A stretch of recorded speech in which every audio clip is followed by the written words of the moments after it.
This interview is for information only and should not be considered as investment advice or a recommendation to buy shares in the company featured. Welcome to this Stockbox interview.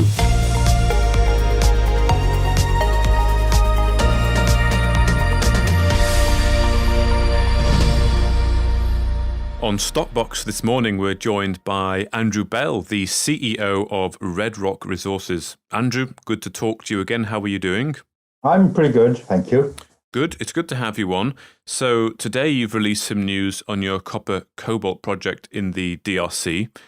Can you give us a bit of a background? You're going to be having a drilling campaign. You've planned a drilling campaign. But before we get into that, can you give us some background that's led up to this drilling campaign, what with the mag data and the IP program that have already happened?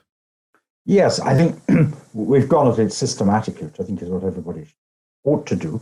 And we started off with geochemistry, and then we did a bit of geophysics. In fact, the geophysics is something that if we were doing it again, I'd do differently. We've got our own geophysics equipment now, and we don't need to bring people in country to do it. And I don't think it added a great deal to the picture we already had. And now we're going to do drilling. We're going to be very cost effective in the way we do that, which is a nasty surprise for some of the people we deal with. But a good thing for investors, though.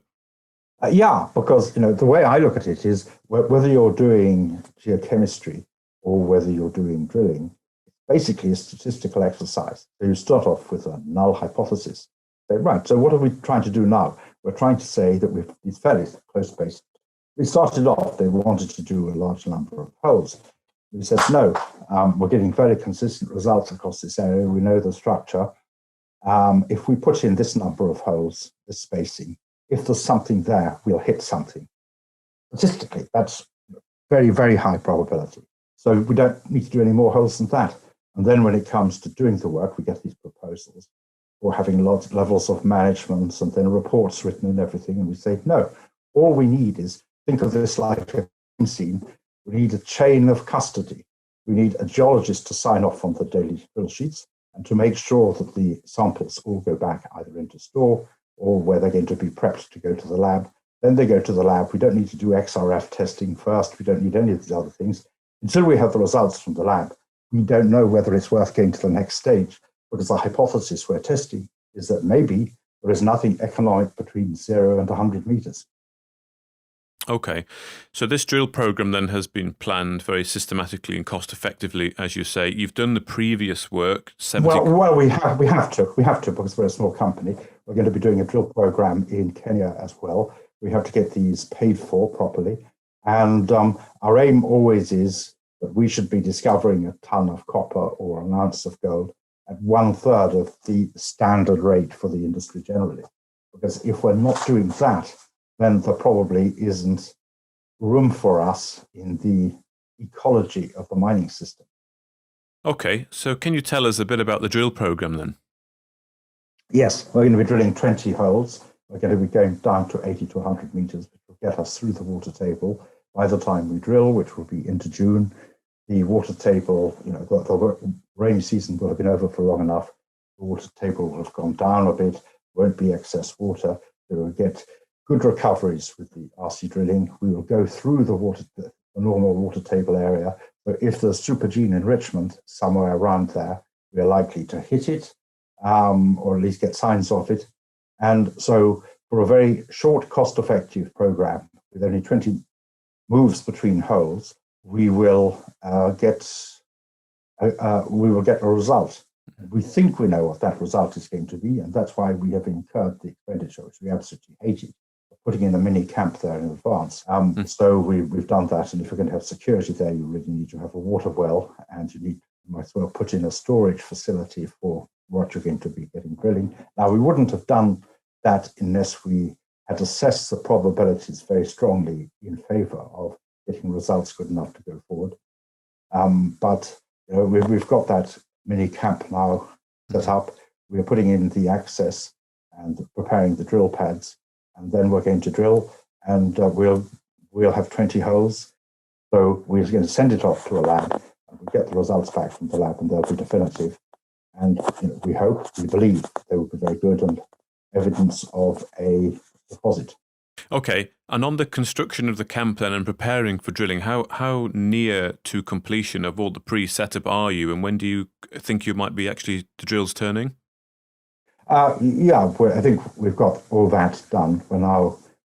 We've got the camp done. We're now at the stage of preparing the drill pads. We will have that ready in time for early June, we hope, mid-June at worst, commencement. And then we would expect and hope that it is going to be 20 days of actual drilling. Maybe if they're efficient, it's going to be less. Right, okay. So you're going to start in June, hopefully 20 days of drilling.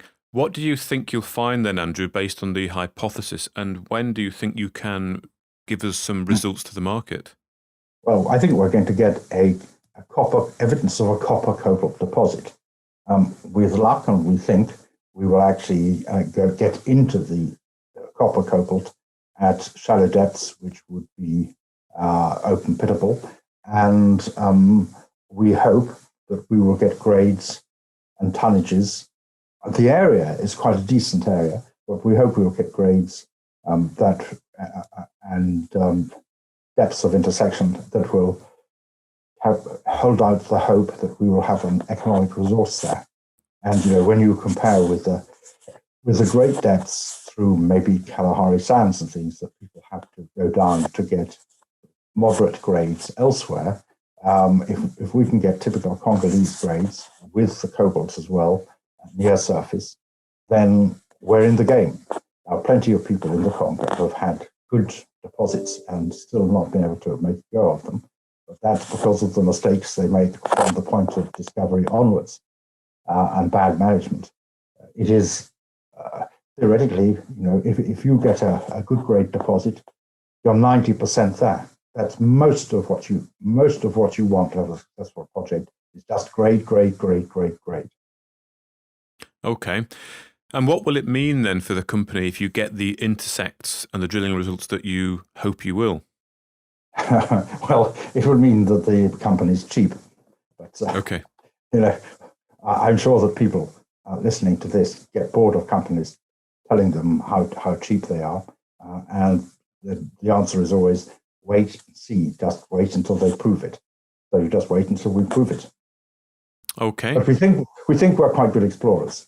And we also think we're going to do some quite good exploration in Kenya. There are two programs this year in Congo and Kenya of drilling, doing the thing we think we're good at, and doing it, we hope, well, and doing it with results which we think are reasonably predictable within a range. Okay. Well, Andrew Bell, the CEO of Red Rock Resources, thank you very much for giving us that update.